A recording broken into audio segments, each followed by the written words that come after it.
આકાશવાણી ભુજ સ્થાનિક સમાચાર વિરલ રાણા વાંચે છે।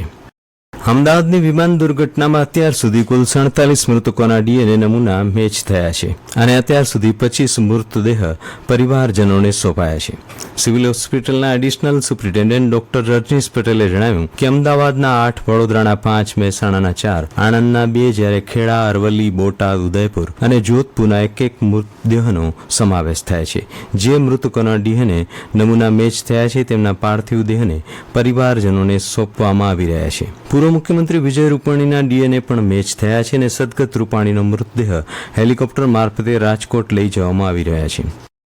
પોલીસ ભરતી બોર્ડ દ્વારા લોકરક્ષક દળ કેડરની 12,000 જગ્યા માટે આજે રાજ્યના 7 જિલ્લા અમદાવાદ, વડોદરા, સુરત, રાજકોટ, ગાંધીનગર, આણંદ અને ભાવનગરમાં લેખિત પરીક્ષા યોજાઈ। કુલ 2,48,000 જેટલા ઉમેદવારોએ અરજી કરી છે। રાજ્યમાં કુલ 825 શાળા કેન્દ્રો ખાતે યોજાયેલી આ પરીક્ષા માટે વહેલી સવારથી જ ઉમેદવારો પરીક્ષા કેન્દ્ર પર પહોંચી ગયા હતા, જ્યાં બાયોમેટ્રિક અને સ્ક્રીનિંગ કરી પ્રવેશ અપાયો હતો। પરીક્ષા સ્થળે પોલીસનો ચુસ્ત બંદોબસ્ત ગોઠવાયો હતો। ભારતીય કૃષિ અનુસંધાન પરિષદ ICAR તેમજ કેન્દ્રીય શુષ્ક વિસ્તાર સંશોધન સંસ્થાન કાજરી સંચાલિત કૃષિ વિજ્ઞાન કેન્દ્ર KVK કુકમા દ્વારા કચ્છના 5 વિસ્તારને સાંકળતા વિકસિત કૃષિ સંકલ્પ અભિયાન તાજેતરમાં સમાપન થયું। કચ્છના 5 વિસ્તાર અંજાર, રાપર, નખત્રાણા અને ભુજ તેમજ ભચાઉમાં 2 સપ્તાહ સુધી ચાલેલા અભિયાન દરમિયાન 90થી વધુ ગામના 10,000થી વધુ ખેડૂતો આ અભિયાનમાં જોડાયા હતા।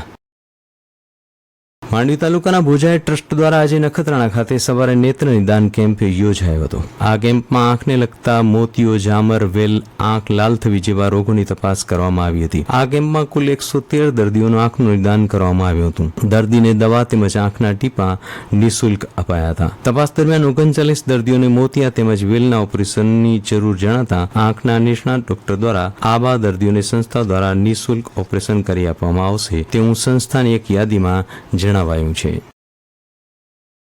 દેશી પ્રજાતિની ગાય પોતાની ગુમાવેલી ઓળખ ફરી પ્રાપ્ત કરે અને તેની મહત્તા સમાજમાં ફરી પ્રસ્થાપિત થાય તે માટે ભુજ તાલુકાના લેર ગામ ખાતે આગામી તારીખ 16મી જૂનથી 18 જૂન સુધી ત્રિદિવસીય ગો સેવા સંગમનું આયોજન થયું છે। સાથે સાથે ઉપેક્ષિત એવા નંદીઓના આશ્રય માટે અહીં નારાયણ નંદી શાળાનું ઉદ્ઘાટન પણ કરાશે।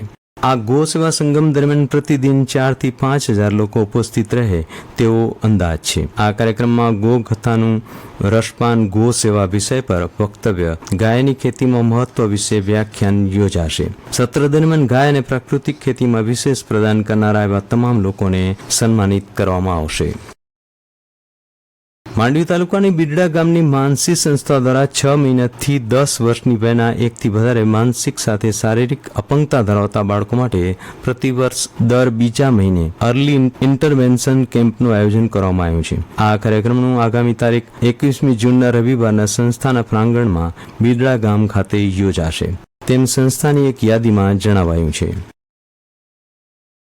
પલટાયેલા હવામાન વચ્ચે આજે અને આવતીકાલે કચ્છમાં વરસાદનું ઓરેન્જ એલર્ટ જાહેર કરાયું છે, જ્યારે તારીખ 17, 18 અને 19 જૂન દરમિયાન કચ્છમાં વરસાદનું યલો એલર્ટ હવામાન વિભાગ દ્વારા જાહેર કરાયું છે। પૂર્વ કચ્છના રાપર તાલુકાના ગ્રામ્ય વિસ્તાર નંદાસર, સેલારી, જેસડા, કિંગારપર વિસ્તારમાં ભારે પવન સાથે મોડી રાત્રે વરસાદનું આગમન થયું હતું। રાપર પંથકમાં ગઈ રાત્રે 1.5 કલાકમાં 3 ઇંચ વરસાદ થયો હતો અને શહેરના અનેક વિસ્તારોમાં પાણી ભરાયા હતા। જિલ્લા કંટ્રોલ રૂમ પાસેથી મળતી માહિતી મુજબ ભચાઉમાં આજે 7 મિલીમીટર વરસાદ નોંધાયો છે।